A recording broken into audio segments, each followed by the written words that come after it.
Tom Westley recorded the highest score of his career, and with O.A. Shaw also smashing 100, Essex made the most of a superb batting surface in Colchester on the third day of their LV County Championship match with Glamorgan. Replying to the Welshman's 438, Essex resumed on the third morning on 165 without loss, with both Westley and Jake Mickleborough looking to secure their second tons of the last few weeks. Wesley resumed his innings on 90, and within 2 balls of the start, he'd added 8 more runs off Jim Allenby. It took him only 5 minutes to convert his overnight 90 into 3 figures. A cut for his 20th 4 took him there off 149 balls. It was some knock from the opener. Alas for Mickleborough, he couldn't match him. He'd added only 2 runs to his overnight 72 when he edged a ball which moved off the pitch from Hugh Waters behind. That brought to an end a first wicket partnership of 179 which had occupied 48.5 overs. Glamorgan were now left to wait for another 56 overs for their next success. Westley maintained the momentum of his innings by striking Robert Croft for successive boundaries, and the 4s just kept flying off his bat. This was his 24th. Having waited so long to get to the crease, Shah arrived probably licking his lips at the prospect of batting on this pitch. After taking 31 balls to get off the mark, he started to reel off some delicious and very wristy shots, the kind of strokes he's made his own over the years.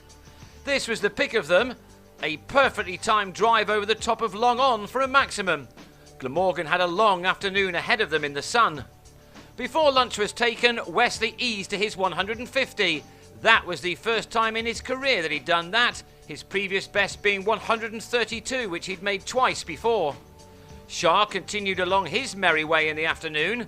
As he's shown in T20 cricket across the globe, there are few better hitters of a cricket ball when the pitch is flat and the sun is on his back, and he was really beginning to enjoy himself now. 20 minutes after lunch, the former Middlesex man was at his 50, which had been made off a steady 98 deliveries. He was to speed up, having reached that particular milestone.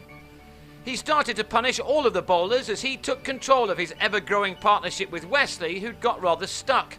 Shah was starting to dominate, and there must have been a few Glamorgan bowlers who looked at their feet when the captain tried to catch their eye. 3 successive boundaries moved Shah from 82 to 94, and then, after defending 1 delivery, he hammered Croft into the distance to get to 3 figures for the first time this summer off 158 balls. 13 4s and 2 6s have been struck in what was a scintillating century. Now all eyes turned to Westley, who'd been a spectator for much of the afternoon, but just before tea he tried to sweep a full ball from Croft and was LBW for a magnificent 185. His partnership with Shah had been worth 191 runs, and he left after being at the crease for 105 overs, in which Essex had amassed 370 runs. Shah was now going for it. Essex wanted quick runs to get into the lead as soon as possible, and selflessly Mark Pettini hit Croft out to Will Bragg to miss out on the run fest. Shah, on the other hand, was finding the boundary in all sorts of ways. Not too many of his strokes were out of a classical coaching book, that was for sure. His 4th 6 saw the total race into the 400s, and Glamorgan were probably now fearing the worst. But instead, on a brilliantly entertaining 138, Shah went for another huge hit, but for once he didn't middle his shot, and Allenby held on in the deep, much to the delight of Graham Wagg. The rest of the innings resembled a T20 contest. Ryan Tenduscarter fell for 18, allowing Adam Wheater the chance to express himself.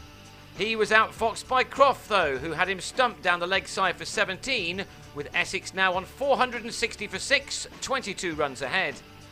James Foster and Graham Napier then had some fun in taking their side to the dizzy heights of 500, on which total Foster drilled Waters to Dean Koska, who probably knew that he'd caught the ball given the venom it was hit with. Croft then did for Napier for his 4th wicket before Harbhajan Singh deposited him into the stands. But for the 50th time in his career, Croft picked up a fifer by having the Indian stumped. Croft ended with 5 for 135 when Essex soon declared on 520 for 9. That gave them a lead of 88 in 6 overs to try to put pressure on Glamorgan, but Will Bragg and Nick James survived with few problems. They will go again on the final morning on 16 without loss, meaning that they trail by 66.